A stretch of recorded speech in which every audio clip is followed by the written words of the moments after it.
여러분, 그동안 안녕하셨습니까? 이번 대한민국 행복론 36강은 삼성전자의 노사 이슈를 주제로 삼았습니다. 삼성전자 노조가 예고한 총파업 기간은 2026년 5월 21일부터 6월 7일까지입니다. 지난 3월 기준 대한민국 총수출에서 반도체가 차지한 비중은 약 38%였습니다. 수출액 비중 2위인 자동차가 한 자리 숫자인 7% 수준임을 고려하면 반도체는 사실상 우리 경제를 견인하는 핵심 축이자 마지막 버팀목입니다. 노사가 반도체를 멈추게 할 것인가를 판단하는 기로에 서서 노사 양측이 모두 공감하고 수용할 수 있는 정보를 제공해 주기 위해 제가 본 36강에서 삼성전자의 노사 이슈를 행복과 책임의 관점에서 묻고자 하는 것입니다. 올해 예상 영업이익의 15%, 약 40조 원을 성과급으로 배분해 달라는 것이 삼성전자 노조의 핵심 요구입니다. 이익이 났으니 우리 목도 달라는 당연한 요구로 보입니다. 그러나 만약 노와 사가 추구하는 공통된 가치가 행복이라면 단순한 분배 논리 그 이상의 설명이 필요합니다. 왜냐하면 진정한 행복에는 과거에 대한 기억과 미래에 대한 책임이 함께 들어 있는 것이기 때문입니다. 그래서 두 가지 질문을 던집니다. 첫째, 동물과 구분되는 인간의 행복은 무엇이냐? 둘째, 삼성전자의 조직 문화는 언제부터 누구에 의해 이렇게까지 피폐해졌는가입니다.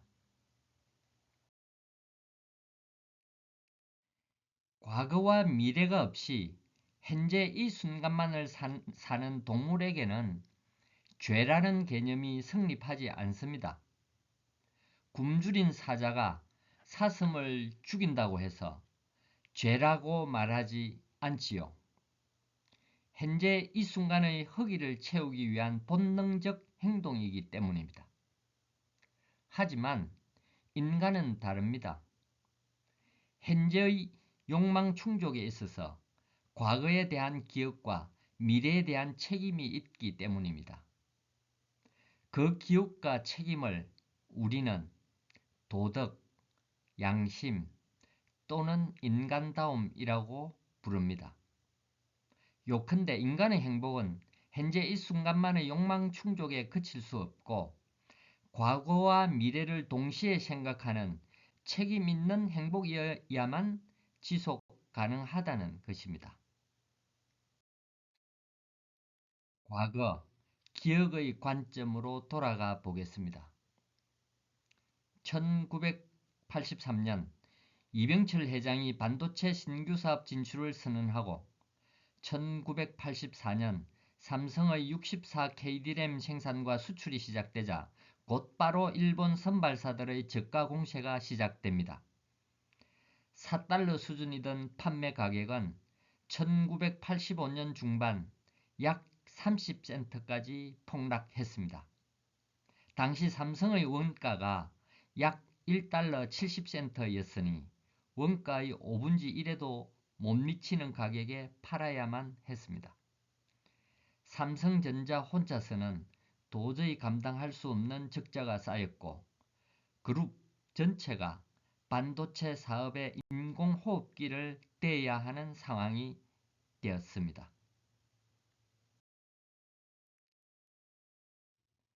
삼성 에버랜드를 당시에는 자연농원이라고 했습니다. 삼성전자 자금 담당자는 영업시간이 끝나기를 기다렸다가 몇 푼 되지 않는 현금이나마 싸들고 급히 은행으로 달려갔습니다. 놀이공원을 방문하여 핫도그, 추러스를 사먹고 고사리 같은 손으로 지불한 몇천 원의 돈이 삼성전자의 당좌부도를 막는 데 사용된 것입니다. 제일합섬은 학생복 원단을 팔고 수금한 돈을 삼성전자에 융통해 주는 바람에 정작 자신들은 현금 대신 검정색 학생복 원단을 추석과 설날 상여금으로서 받았습니다. 이런 기억의 관점에서 보면 오늘의 반도체 성과가 온전히 현재 임직원들만의 몫이라고 도덕적, 양심적 차원에서는 차마 말하기 어려울 것입니다. 자연농원 놀이공원을 찾았던 약 1,000만 명, 당시 삼성생명의 계약자 1,500만 명만 더하더라도 국민 중 2,500만 명이 마치 태안기름유출자원봉사자들처럼 무의식 중에 삼성전자 반도체가 생존할 수 있도록 직간접적으로 공헌한 분들이기 때문입니다.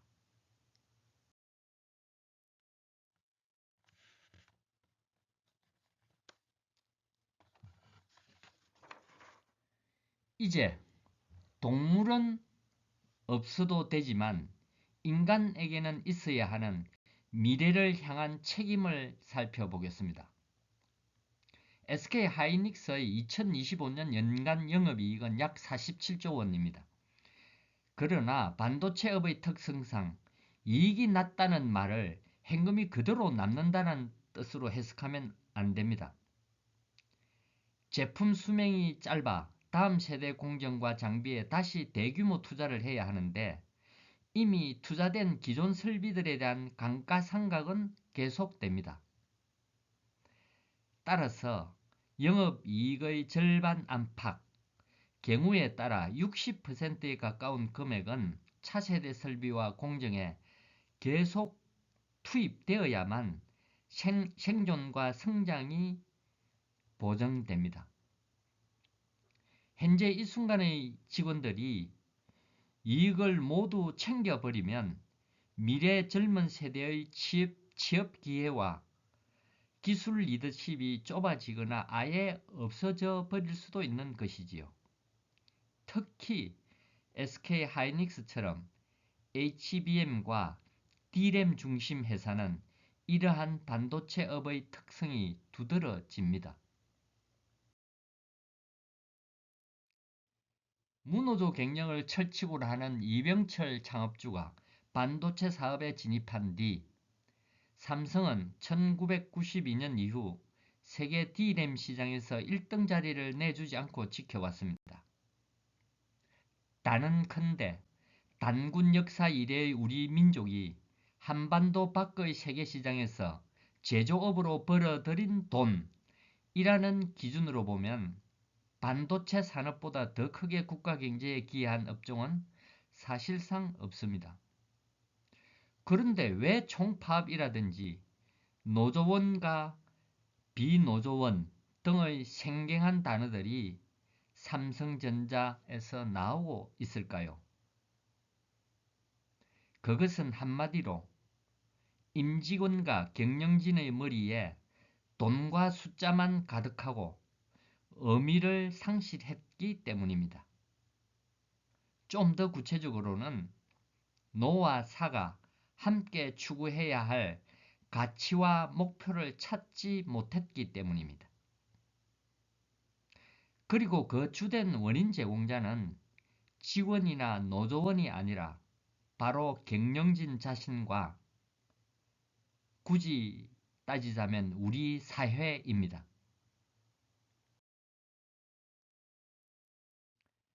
1960년대부터 1990년대 중반까지의 우리 기업들은 의미 있는 삶을 통한 행복이라는 추상적이기도 하고 고차원적인 화두를 깊이 고민하지 않아도 되었던 시대적 환경이었습니다. 제가 삼성에 입사한 1986년 선배들은 본인의 결혼 날짜조차 회사 일에 지장이 없도록 과장과 협의해서 결정했고 월급은 일에 몰입하다 보니 월말에 배우자가 관리하는 통장에 들어가는 돈에 불과했습니다.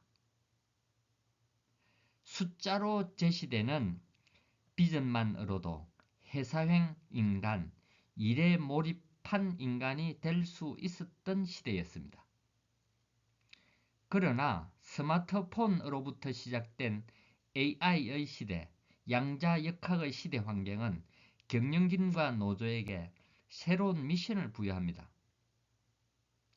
우연과 확률에 의해 존재하게 된 것을 알게 되어버린 개인들이 쾌락과 물질, 허무주의에서 삶의 의무를 추구하지 않도록 새로운 비전과 의미를 제시해야 하는 미션 말입니다. 골리앗과 다윗의 이야기를 떠올려 보겠습니다. 골리앗은 창과 방패, 갑옷과 병력 규모에서 다윗을 압도했습니다. 그러나 물질과 돈은 정신과 의미의 상대가 되지 못한다는 것이 동서고금의 진리입니다. 만약 삼성전자 직원들이 1인당 6억 원의 성과급을 받으며 축배를 든다면 바로 그 순간 TSMC와의 승부는 이미 끝난 것일 수 있습니다. 전업 파운드리 업체로 시작한 TSMC는 호국신산이라는 멘탈과 미닝으로 무장되어 있고 매출과 이익은 2022년부터 삼성전자를 추월하여 매년 그 격차는 급속히 더 벌어지고 있습니다.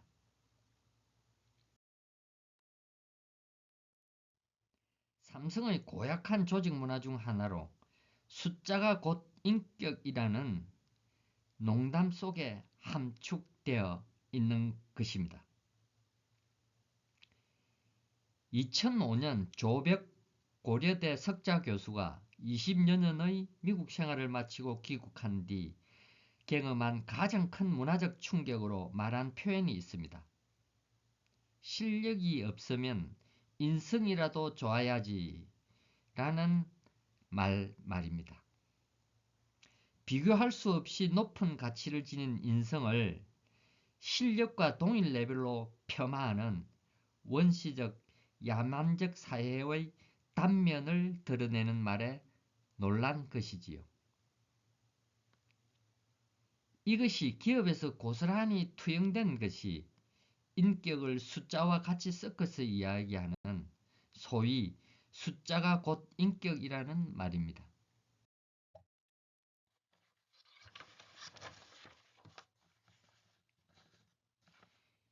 2000년대 들어 구글 등에서 의미 있는 삶을 통한 직원들의 행복을 조직 문화의 최고 가치로 삼을 때조차 삼성은 전근대적인 리더십 스타일과 시대착오적 노사관리에 여전히 머물러 있었습니다.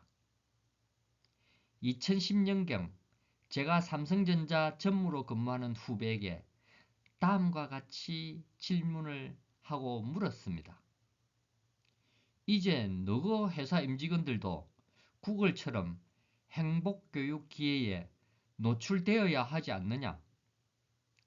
특히 21세기 노조와 회사는 각각의 조직 목표와 이익이 아니라 의미 있는 삶이 무엇인지, 그래서 어떻게 살아야 하는지에 대하여 공동으로 개별 직원들을 지원해야 하는 당사자들인데 말이야 라고 말입니다. 그랬더니 돌아온 대답이 이랬습니다. 아이고 나 선배님, 삶의 의미니 행복이니 그런 말씀 마십시오. 요즘 삼성전자 직원들은 월급 받으러 회사에 출근한다 라고 생각한 지 10년도 더 되었습니다.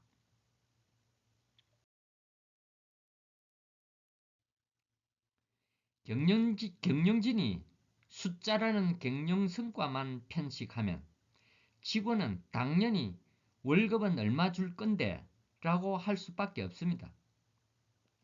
직원들을 경영 성과 달성을 위한 수단, 부속품으로 간주한 셈이니 직원들은 돈이라는 물질적 보상으로 응수하는 것이지요.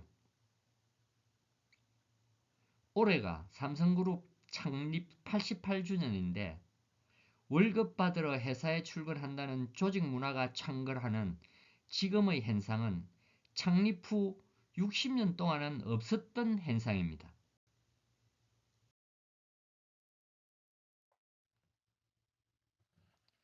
해결책의 첫 걸음으로 제언 드립니다.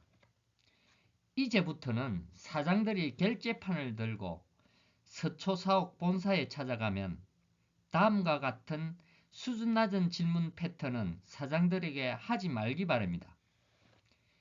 이 일을 하면 삼성전자가 얼마나 돈을 법니까? 이 일을 하지 않으면 삼성전자가 망합니까? 이런 류의 질문 말입니다. 입에 덜 익숙하겠지만 이렇게 말해 보십시오. 사장님께서 전 직원들을 행복하게 하겠다는 큰 뜻을 달성하기 위해 제가 오늘 무슨 도움을 드릴 수 있겠습니까? 라고 말입니다. 호모 사피엔스가 행복에 이르는 가장 쉬운 길은 복잡한 이론의 습득이나 진리의 깨달음에 있지 않습니다.